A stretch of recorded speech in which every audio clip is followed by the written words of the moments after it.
الحمد لله رب العالمين، والصلاة والسلام على سيد الأنبياء والمرسلين محمد بن عبد الله الأمين وعلى آله وصحبه أجمعين، أما بعد.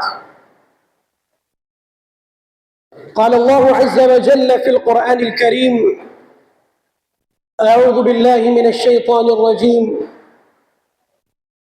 وأن ليس للإنسان إلا ما سعى وأن سعيه سوف يرى. وقال في موضع آخر: والذين جاهدوا فينا لنهدينهم سبلنا وإن الله لمع المحسنين. صدق الله العظيم. معزز سامعین، مشفق اساتذہ کرام اور طالبان علوم نبوت، اللہ رب العزت کا فرمان ہے کہ انسان کے لیے کوئی چیز نہیں ہے مگر جس کے لیے اس نے کوشش کی، یا جتنی زیادہ اس نے کوشش کی تو ان قریب اس کی جد و جہد، اس کی سعی، اس کی کوشش اس کو دکھلا دی جائے گی۔ دوسری جگہ اللہ رب العزت فرماتا ہے کہ جن لوگوں نے بھی ہمارے راستے میں محنت کی، جد و جہد کی، کوشش کی، تو ہم ضرور بالضرور اس کو اپنے راستے کی طرف ہدایت دیں گے۔ اب ان آیتوں کا مطلب کیا ہے، اس کے ضمن میں اگر یہ آیت بھی پڑھ لی جائے: وَمَا خَلَقْتُ الْجِنَّ وَالْإِنسَ إِلَّا لِيَعْبُدُونَ، کہ میں نے جن و انسان کو صرف اور صرف عبادت کے لیے پیدا کیا ہے۔ تو اس آیت کا مکمل پس منظر اور مکمل مفہوم اور مکمل تشریح ہو جاتی ہے۔ سامعین، آپ کیا سمجھتے ہیں یا آپ کیا جانتے ہیں کہ ہمیں اس دنیا میں کیوں مبعوث فرمایا گیا، ہمیں اس دنیا میں کیوں بھیجا گیا؟ آخر اللہ رب العزت نے اتنی بڑی زمین، 7 آسمان اور اتنے جانوروں کو پیدا فرمایا، اور سب سے بڑھ کر یہ کہ انبیاء کرام علیہ السلام دنیا میں مبعوث فرمائے، نبی آئے، رسول آئے، اور اتنی امتیں آئی اور ختم ہو گئی۔ آخر مقصد کیا تھا انبیاء کو بھیجنے کا اور امتوں کو بھیجنے کا؟ مقصد کیا تھا؟ اس کے پیچھے موقف کیا تھا؟ تو اگر آپ تاریخ کا مطالعہ کریں گے یا سب سے بڑھ کر اور سب سے عظیم کتاب قرآن کریم کا مطالعہ کریں گے تو آپ کو معلوم ہوگا کہ اس کے پیچھے صرف ایک وجہ تھی اور ایک مقصد تھا، وہ تھی اللہ رب العزت کی عبادت۔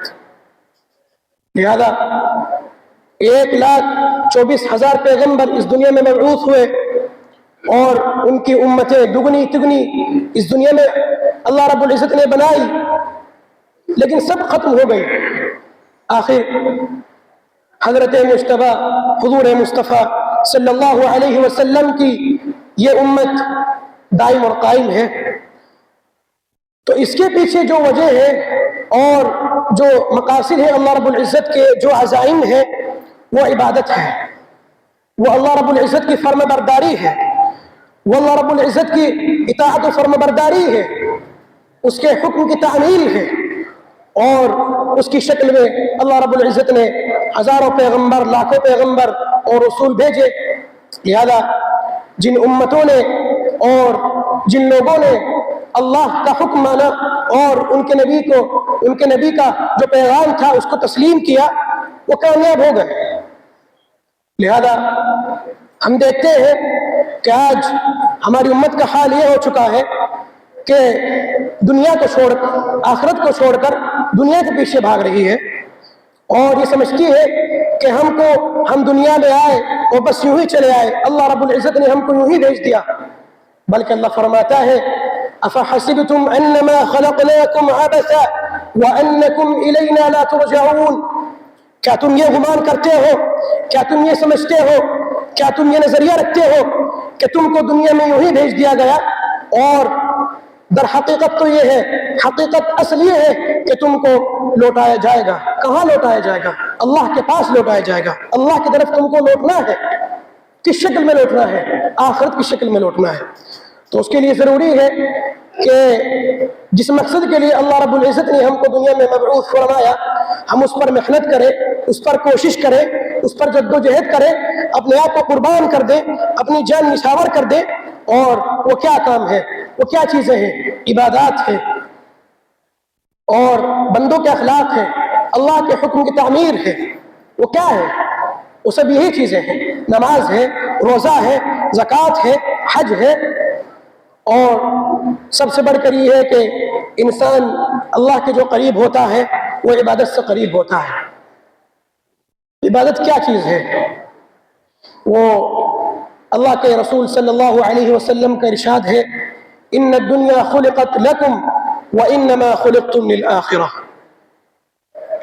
کہ اللہ رب العزت نے تمہارے لیے دنیا پیدا فرمائی، دنیا تمہارے لیے پیدا فرمائی، اور تم آخرت کے لیے پیدا فرمائی گئے.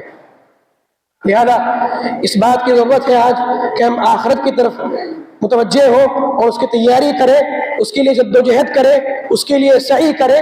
اور یہ دنیا تو دار الامتحان ہے، دار الاسباب ہے. اب ظاہر ہے اب دنیا میں پیدا فرمائے گئے، یہاں کی جو ضروریات ہے، یہاں کی جو حوائج ہے وہ بھی پورا کرنا ہے، اپنا پیٹ بھی پالنا ہے. لیکن یہ نہیں کہ آپ پیٹ پر غالب آ جائیں یا پیٹ آپ پر غالب آ جائیں. لیکن یہ حقیقت نہیں ہے. حقیقت یہ ہے کہ آپ دنیا کو چھوڑ کر آخرت کی طرف متوجہ ہو، اس کی تیاری کریں، اس کے لیے جد و جہد کریں، اس کے لیے سعی کریں. پھر آپ دیکھیں گے کہ اللہ رب العزت آپ کو دنیا میں بھی کامیاب فرمائے گا، اور آخرت میں آپ کی کامیابی و کامرانی کا مقدر لکھا جا چکا ہوگا. لہذا یہاں عزیز طلبہ بھی ہمارے موجود ہیں. میں ان سے بات کہنا چاہوں گا کہ آپ اس مدرسے میں آئے اپنی بستی کو چھوڑ کر، اپنے علاقے کو چھوڑ کر، اپنے ماں باپ کو چھوڑ کر. اس کے پیچھے وجہ کیا ہے؟ اس کے پیچھے کیا مقاصد ہے؟ آپ کے ماں باپ نے آخر مدرسے میں کیوں بھیجا ہے؟ اس کے پیچھے جواب ایک ہی ہے، اور اس کا جواب ایک ہی ہو سکتا ہے، وہ ایک تعلیم. آپ یہاں تعلیم حاصل کرنے کے لیے آئے ہیں. لہذا آپ کو چاہیے کہ آپ تعلیم میں 100% لگا دیں، 100% اپنی جان کو، اپنے مال کو، اپنی عزت کو، اپنی آبرو کو اس میں منہمک کر دیں، اور اپنی مال کو اس میں لٹا دیں. اپنے گھر والوں کو بھول جائیں، اپنے بستی کو بھول جائیں. یہاں آپ کچھ بننے کے لیے آئے ہیں، یہاں اپنی شخصیت سازی کرنے کے لیے آئے ہیں، اللہ کا کلام، اس کے رسول کا کلام پڑھنے کے لیے آئے ہیں. میں صاف کہتا ہوں آپ سے، آپ جن عزائم کے ساتھ یہاں پہ آئے ہیں، اگر آپ کے اندر، آپ کے سامنے مقصد نہیں ہوگا، آپ کے سامنے اپنی منزل نہیں ہوگی، تو پھر آپ کو یہاں آنے کوئی فائدہ نہیں ہوگا. لہٰذا آپ کے لیے ضروری ہے کہ آپ محنت کریں، آپ محنت سے پڑھیں، اور اساتذہ کا احترام ہو، مدرسے کا احترام ہو، اور کتابوں کا احترام ہو. اپنا وقت ضائع نہ کریں، پڑھائی میں اپنا وقت لگائیں اور اپنا 100% دیں. میں آپ کو اس مسجد کے ممبر پر بیٹھ کر کہتا ہوں، خدا کی قسم، آپ کو پوری بستی، آپ کی پوری بستی نہیں، آپ کا ملک نہیں، بلکہ پوری دنیا آپ کے لیے اپنی جان نشاور کر دے گی، اور پوری دنیا آپ کیا کہ سرخ رو ہو جائے گی. لیکن شرط یہ ہے کہ آپ کے اندر اخلاص ہو، آپ کے اندر للہیت ہو، آپ کے اندر کچھ عبادت کا ذوق ہو، آپ کے اندر ذکر و اذکار کا کچھ شوق ہو، آپ کو عبادت میں مزہ آئے، آپ کو فرائض میں مزہ آئے، آپ کو نوافل میں مزہ آئے، آپ کو ذکر و اذکار میں مزہ آئے. اسی کے ساتھ ساتھ پھر آپ کی محنت ہو، اپنے اساتذہ کا احترام ہو، مدرسے کا احترام ہو، کتابوں کا احترام ہو. ظاہر ہے یہ چیزیں بھی ضروری ہیں. اور پھر سب سے آخر میں اللہ رب العزت کا فضل ساتھ ہو، تو پھر آپ انشاءاللہ دنیا میں بھی کامیاب، آخرت میں بھی کامیاب. اللہ رب العزت توفیقات سے نوازے. وآخر دعوانا الحمدللہ رب العالمین.